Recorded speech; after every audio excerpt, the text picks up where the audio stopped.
दोस्तों, टीके study classes के यूट्यूब चैनल से मैं तेज कुमार शर्मा सभी प्यारे मित्रों का बहुत बहुत स्वागत करता हूं। दोस्तों, आज हम राजस्थान के इतिहास में एक नया टॉपिक कवर करने वाले हैं दोस्तों। और आज हम बात करेंगे राजस्थान में जो किसान आंदोलन हो रहे थे उनकी बात अपन कर रहे थे। ठीक है, तो आज हम बेंगू किसान आंदोलन की बात करेंगे। इससे पहले वाला जो वीडियो था दोस्तों, हमने उसमें जो बिजोलिया किसान आंदोलन की हमने बात की थी और बिजोलिया किसान आंदोलन को 3 चरणों में डिवाइड करके उसकी स्टडी की है। जो हमने जो हमने जो तृतीय चरण और द्वितीय चरण और फर्स्ट चरण की हमने बात की थी। जो प्रथम चरण का जो टाइम पीरियड था दोस्तों, उसमें 1897 से लेकर 1906 का टाइम पीरियड था। उस समय जो बिजोलिया का जो ठाकुर था कृष्ण सिंह था। फिर उसके बाद में 1906 से 1914 तक पृथ्वी सिंह ठाकुर बनता है। और फिर 14 से 15 तक यानी 14-15 यानी कि 1914 से 15 तक दोस्तों जो केसरी सिंह भारत इसका ठाकुर बनता है दोस्तों। और उन्होंने जो कर लगाए, टैक्स लगाए, यानी कि कृष्ण सिंह ने तो दोस्तों जो चौरी कर नामक एक कर लगाया था, जिसमें जो किसानों को अपनी कन्या के विवाह पर ठाकुर को 500 रुपये कर के रूप में देना पड़ता था। इसके बाद में पृथ्वी सिंह ने दोस्तों तलवार बंधाई नामक कर लगाया था, जो एक उत्तराधिकार का कर था दोस्तों। और इस कर का साधु सीताराम दास और ब्रह्मदेव और फतेहकरण ने उसका कठोरता से उसका विरोध किया है। और इसके बाद में जो केसरी सिंह बनता है 1914 से 15 तक, और उन्होंने थोड़ा बहुत उन लगाए गए करों पर थोड़ी रियायत दी जाती है। ठीक है, फिर दूसरा चरण चलता है 1915 से 23 तक दोस्तों। और 23 के अंदर दोस्तों साधु सीताराम दास के कहने पर विजय सिंह पथिक इस द्वितीय चरण का नेतृत्व करते हैं दोस्तों। ठीक है, इसके बाद में दोस्तों द्वितीय चरण के बाद में तीसरा चरण 1923 से लेकर 1941 तक होता है दोस्तों। और माणिक्यलाल वर्मा और साधु सीताराम दास विजय सिंह पथिक के मध्य दोस्तों कुछ मतभेद होने के कारण विजय सिंह पथिक तीसरे चरण से इस किसान आंदोलन से हट जाते हैं दोस्तों। और उसका नेतृत्व करते हैं माणिक्यलाल वर्मा के द्वारा इसका नेतृत्व किया जाता है दोस्तों। ठीक है, और दोस्तों कहा जाता है कि ये स्वतः स्फूर्ति वाला आंदोलन था और अहिंसात्मक आंदोलन था। और ये दोस्तों 41 साल तक चलने वाला ये आंदोलन था दोस्तों, और बहुत लंबी अवधि तक चलता है। इसके बाद आज हम बात करेंगे दोस्तों, आज का वीडियो रहेगा बेंगू किसान आंदोलन के बारे में हम पढ़ेंगे दोस्तों। तो दोस्तों मेरे साथ आप बने रहिए और टीके स्टडी क्लासेस चैनल को लगातार शेयर सब्सक्राइब भी कीजिएगा। तो हम स्टार्ट करते हैं बेंगू किसान आंदोलन। देखिए दोस्तों, बेंगू किसान आंदोलन की अगर हम बात करें तो सबसे पहले दोस्तों इसके में अंदर हम जो इसका टाइम पीरियड है उसको टाइम पीरियड को देख लेते हैं। देखिएगा टाइम पीरियड था दोस्तों 1921 से लेकर 1925 तक, है ना। समथिंग 4 साल तक ये बेंगू किसान आंदोलन चलता दोस्तों। और दोस्तों बेंगू है कहाँ, चित्तौड़गढ़ के अंदर है दोस्तों। और इसका नेतृत्व करने वाला दोस्तों राम नारायण चौधरी थे। ठीक है, तो नेतृत्व करने वाले राम नारायण चौधरी। और जो ये बेंगू किसान आंदोलन था ये चित्तौड़गढ़ के मेनाल नामक स्थान से ये प्रारंभ होता है दोस्तों। तो ठीक है, आगे बढ़ते हैं इसके बारे में। देखिए दोस्तों, उस समय बेंगू यानी कि चित्तौड़गढ़ का महत्वपूर्ण ठिकाना जागीर था दोस्तों ये, है ना। तो ये बेंगू चित्तौड़गढ़ का एक ठिकाना और एक जागीर थी दोस्तों। और हुआ करती थी, यानी कि मेवाड़ रियासत में आता था ये चित्तौड़गढ़ ठिकाना। ठीक है, देखिए बेंगू के ठाकुर या हम यूँ कह सकते हैं रावत अनूप सिंह थे। उस समय जब ये बेंगू के अंदर किसान आंदोलन होता है उस समय वहाँ की जो ठाकुर हम कह सकते हैं रावत थे, अनूप सिंह थे। ठीक है, और दोस्तों अनूप सिंह ने बेंगू के किसानों पर भारी कर यानी कि भारी टैक्स लगा रखा था और लागबाग जैसी कर व्यवस्था को कठोरता से लागू कर रखी थी। ठीक है, और किसानों को का बड़े स्तर पर उनका आर्थिक शोषण भी किया जाता था। तो दोस्तों याद रखना है कि जब बेंगू किसान आंदोलन होता चित्तौड़गढ़ के अंदर 1921 के अंदर, तब जो चित्तौड़गढ़ हम कह सकते हैं बेंगू का ठाकुर या रावत कौन अनूप सिंह थे। और इस अनूप सिंह ने दोस्तों वहाँ की जो किसानों पर भारी लागबाग और टैक्स लगा रखा था और उनका आर्थिक शोषण किया जाता था, बहुत ही ज़्यादा आर्थिक शोषण किया जाता था। ठीक है, इसलिए बेंगू के किसानों ने ठाकुर यानी कि हम कह सकते रावल अनूप सिंह के खिलाफ विद्रोह कर दिया दोस्तों। और दोस्तों तो स्वाभाविक बात है, अगर आर्थिक शोषण होगा तो किसान उनके विपरीत जाएंगे और विद्रोह तो करेंगे ही करेंगे। ठीक है, और मेवाड़ की सरकार ने विभिन्न प्रकार की जो रियायतों की गई, किंतु इसको कोई सकारात्मक परिणाम नहीं निकलता। और जो मेवाड़ रियासत थी दोस्तों, इसने जो, कहने का मतलब है कि जो कर लगा रखे थे उन पर थोड़ा बहुत रियायत करने की बात थी, लेकिन उन्होंने किसानों पर किसी प्रकार का किसानों पर किसी प्रकार का सकारात्मक परिणाम नहीं निकलता है दोस्तों। तब जाके क्या होता है कि राजस्थान सेवा संघ की तरफ से दोस्तों राम नारायण चौधरी ने बेंगू किसान आंदोलन का क्या करते हैं दोस्तों, नेतृत्व करते हैं। तो ध्यान दीजिएगा, यानी कि बेंगू किसान आंदोलन का जो नेतृत्व करने वाले कौन थे दोस्तों, राम नारायण चौधरी थे। इसको याद रखें, बहुत इंपॉर्टेंट है दोस्तों। ठीक है, राम नारायण चौधरी के नेतृत्व में इस आंदोलन का आरंभ दोस्तों कहाँ से होता है, यानी कि मेनाल से होता है दोस्तों। ठीक है, मेनाल से होता है, और ये मेनाल है कहाँ, चित्तौड़गढ़ में है दोस्तों। तो याद रखिएगा, बेंगू किसान आंदोलन 1921 से लेकर 1925 तक चलता है दोस्तों, और इसका नेतृत्व करने वाले राम नारायण चौधरी थे। और ये प्रारंभ कहाँ से होता है दोस्तों, यानी कि बेंगू यानी कि चित्तौड़गढ़ के अंदर एक स्थान है मेनाल, वहाँ से ये आंदोलन प्रारंभ होता है। तो याद रखिएगा, बहुत इंपॉर्टेंट है। ठीक है, आगे बात करते हैं। तो दोस्तों रावत जो अनूप सिंह थे, और रावत अनूप सिंह और जो राजस्थान सेवा संघ के मध्य 1922 के अंदर एक समझौता होता है। और इस समझौते के अनुसार रावत अनूप सिंह ने किसानों की काफ़ी मांगों को मान लिया गया, किंतु मेवाड़ के राजा थे, हम कह सकते हैं ब्रिटिश सरकार ने इस समझौते की आलोचना करते हैं। अंत में जाकर दोस्तों जो रावत अनूप सिंह और जो राजस्थान सेवा संघ है उनके मध्य कुछ ट्रीटी यानी कि समझौता हो जाता है, संधि हो जाती है। लेकिन जो किसान यानी हम कह सकते हैं ब्रिटिश सरकार और मेवाड़ रियासत ने दोनों के मध्य जो ट्रीटी हुई थी 1922 के अंदर, तो उस ट्रीटी का कोई किसी प्रकार का सकारात्मक प्रभाव इनके ऊपर नहीं पड़ता, और दोनों ने ही यानी मेवाड़ के राजा और ब्रिटिश सरकार ने इस समझौते की आलोचना की जाती है दोस्तों। फिर क्या होता है देखिएगा, इस प्रकार इसलिए मेवाड़ की सरकार, हम कह सकते हैं मेवाड़ की सरकार और ब्रिटिश सरकार ने इस समझौते को एक अलग से ही नाम देते हैं दोस्तों, और वो देते हैं बोल्शेविक समझौते की संज्ञा देते हैं दोस्तों। ये याद रखिएगा, बोल्शेविक समझौते की संज्ञा किस किसान आंदोलन को दी जाती है, तो आपको बताना है बेंगू किसान आंदोलन को बोल्शेविक की संज्ञा दी जाती है, क्योंकि इस मेवाड़ के राजा और ब्रिटिश सरकार के द्वारा इस समझौते की आलोचना की जाती है। और जो रावत अनूप सिंह और राजस्थान सेवा संघ के मध्य 1922 के अंदर ये समझौता होता, हम देखते हैं दोस्तों बोल्शेविक समझौता क्या था। हम कह सकते हैं कि जो बोल्शेविक जो क्रांति थी दोस्तों, उसको हम जोड़ के हम देखते हैं क्या था बोल्शेविक क्रांति। ठीक है, अब देखते हैं इसके अंदर देखिए दोस्तों, जो बोल्शेविक क्रांति है ये रूस के में जब क्रांति हुई तब वहाँ पर मेंशेविक और बोल्शेविक दो प्रमुख दल थे दोस्तों, पार्टीज थी। और इनमें बोल्शेविक दल अपनी विचारधारा से बहुत ही ज़्यादा उग्र थे दोस्तों, यानी कि उग्रवादी थे, तथा संख्या की दृष्टि से दोस्तों अधिकतम उसने उसने जिस प्रकार से रूस की क्रांति में काम किया था, वैसे ही दोस्तों इसके अंदर क्या होता है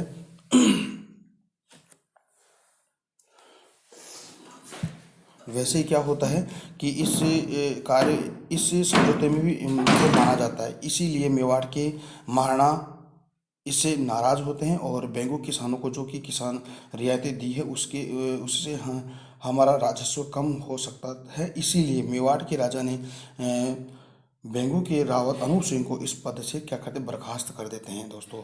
इसीलिए उसको क्या कहा जाए, बोल्शेविक समझौते की क्रांति हम कहते हैं। ठीक है, अनूप सिंह ने रावत के पद से हटाकर जो अगला जो ठाकुर बनाया जाता है, और वो ठाकुर बनाया था अमृतलाल को बेंगू का मुंसरिम या हम कैसे प्रशासक नियुक्त किया जाता है दोस्तों।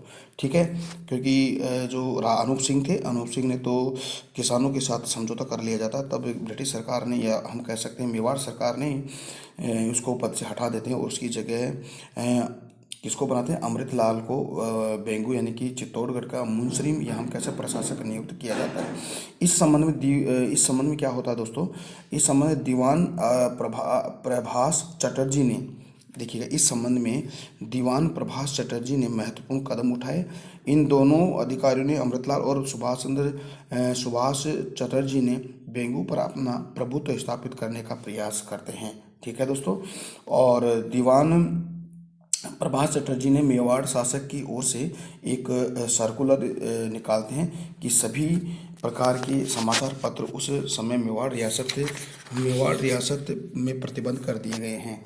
और इस चाहे वे कोई सा भी हो, यानी कि कोई किसी भी राज्य का हो या किसी भी रियासत का हो, उन सभी को बाउंडेड कर दिया गया है। जैसे हम कह सकते हैं कि जो प्रतिबंध किया गया था नवीन राजस्थान और तरुण राजस्थान और प्रताप समाचार पत्र, यानी कि जो इन सभी पर दोस्तों जो ये क्या नाम, जो प्रभाष चटर्जी है, उन्होंने इस पर इन सभी पत्र पत्रिकाओं पर उसको प्रतिबंध लगा दिया है ना।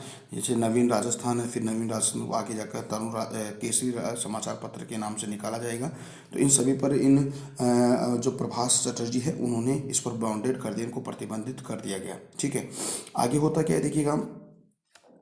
फिर होता है कि दीवान प्रभाष चटर्जी का यह कार्य जनता में असंतोष का कार्य बना।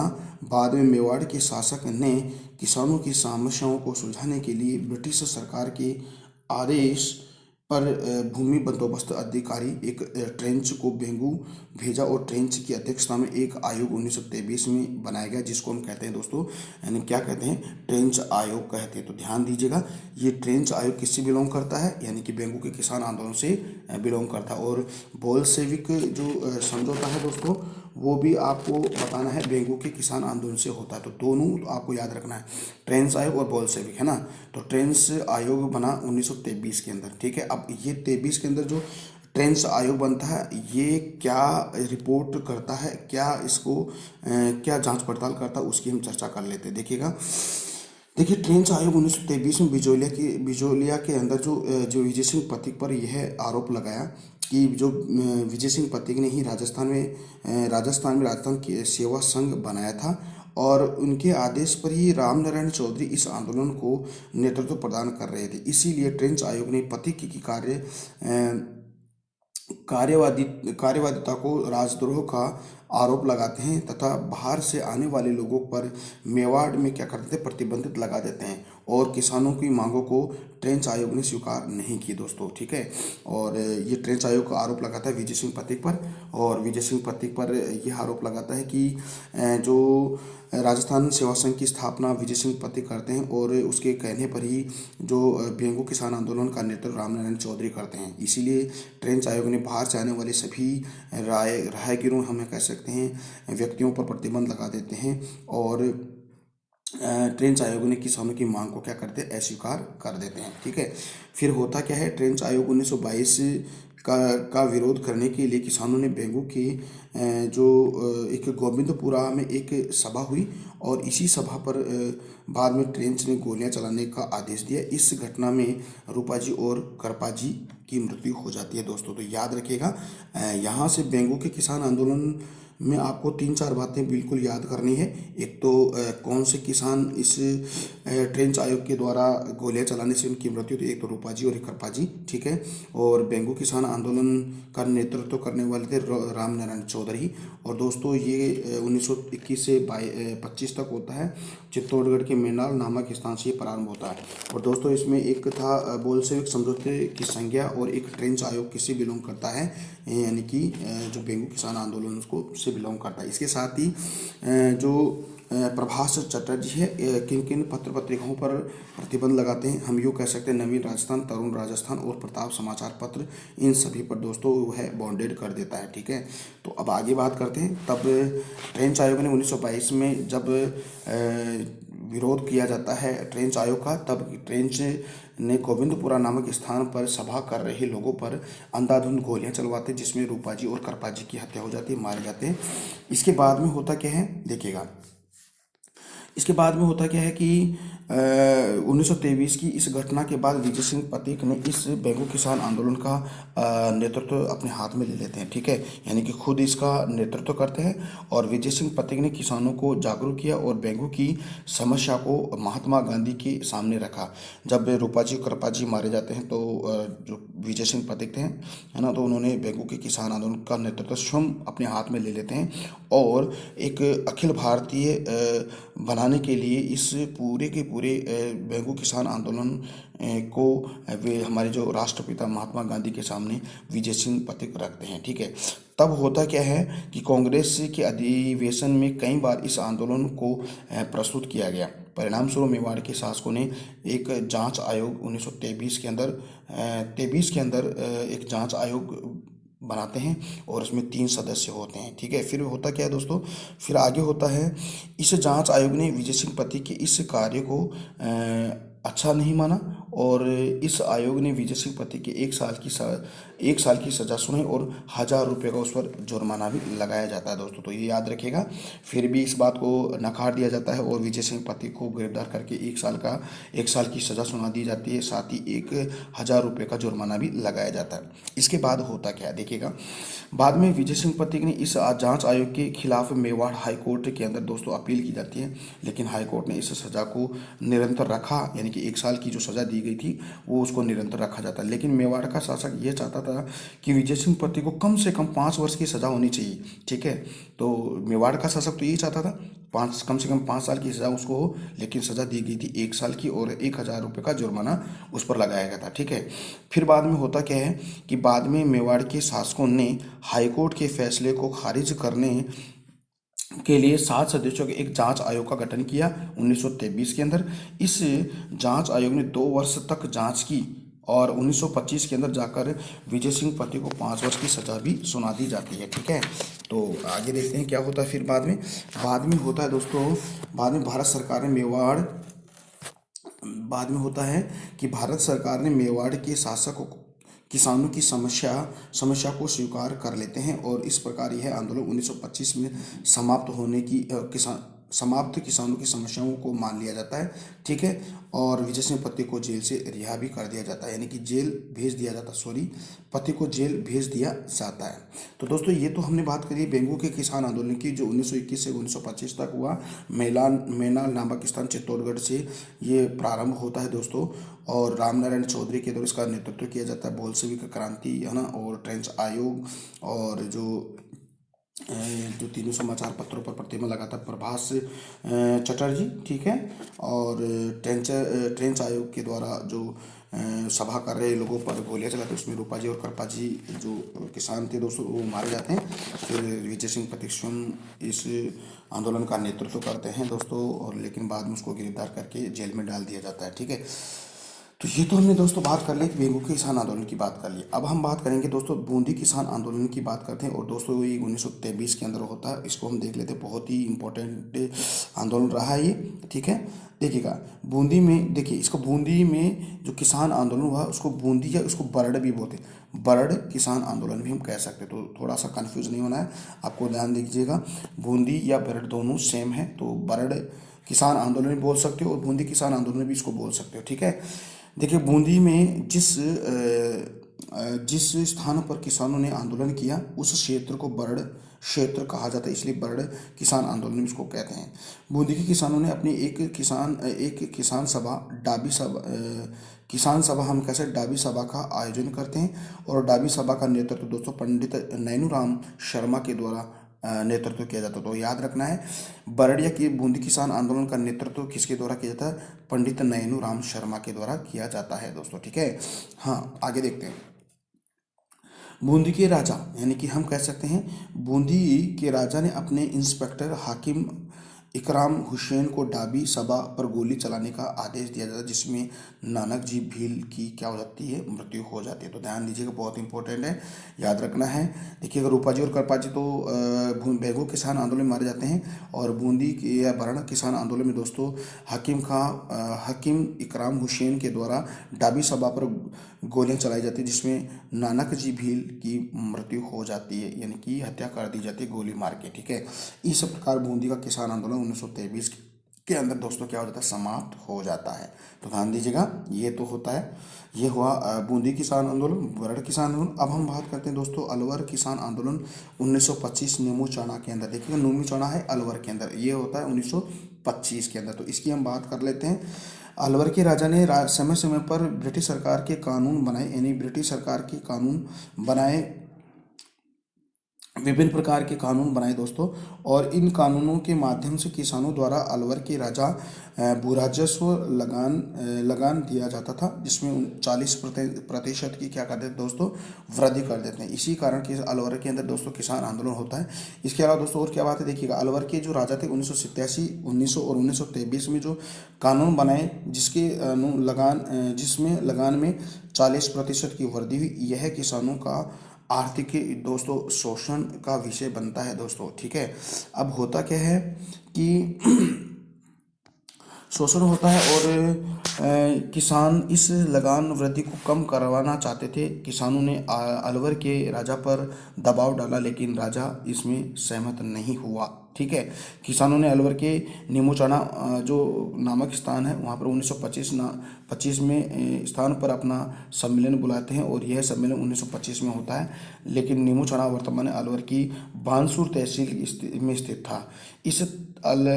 तब अलवर के राजा एक कमांडर थे, छाजू सिंह। तो याद रखिएगा छाजू सिंह थे, और इसी छाजू सिंह ने सभा पर क्या करते हैं दोस्तों, गोली चला देते हैं, और कुछ लोगों की इसमें मृत्यु भी हो जाती है। ठीक है, नीमू चाणक्य के किसानों ने पुकार पत्रिका से अपनी समस्या को पूरे भारत के अंदर उजागर करते हैं। बाद में जितने लोगों की मृत्यु हुई तो रियासत समाचार पत्र ने उसकी तुलना भारत के जलियांवाला बाग हत्याकांड से करते हैं। तो दोस्तों जो महात्मा गांधी थे, महात्मा गांधी ने इसको दूसरा जलियांवाला बाग हत्याकांड की वो संज्ञा भी देते हैं। ठीक है, इस रामनारायण चौधरी ने इसे नीमूचाणा हत्याकांड के रूप में बताया था। ठीक है, तो दोस्तों ये हुआ आज का टॉपिक। हमने बात की, एक तो बरड़ किसान आंदोलन, बूंदी किसान आंदोलन, बेंगू किसान आंदोलन, कहने का मतलब है। और हम कह सकते हैं कि जो एक तो अलवर किसान आंदोलन नीमू चाणा नामक स्थान पर 1925 के अंदर ये होता है, उसकी हमने बात कर ली। तो दोस्तों आज का वीडियो कैसा लगा, उम्मीद करता हूँ कि आज का वीडियो बहुत अच्छा लगा है। तो दोस्तों अगर आपको अच्छा लगा तो प्लीज़ अपना जो टीके स्टडी क्लासेस चैनल है उसको लगातार शेयर सब्सक्राइब भी कीजिएगा। तो दोस्तों ठीक है, तो दोस्तों हम कल पढ़ते हैं अलग एक और जो किसान आंदोलन हुआ था राजस्थान में, यानी कि शेखावाटी किसान आंदोलन की बात अपन करेंगे, और दूध व खारा किसान आंदोलन की हम बात करेंगे। इसके साथ ही दोस्तों जो जाट किसान आंदोलन था उसकी हम चर्चा करेंगे, और हमारा टॉपिक पूरा हो जाएगा। फिर हम दोस्तों प्रजामंडल की राजस्थान के अंदर बात करेंगे। ओके, तो हम मेरे को इजाज़त दीजिएगा। नमस्कार, जय हिंद, जय भारत, बाय बाय।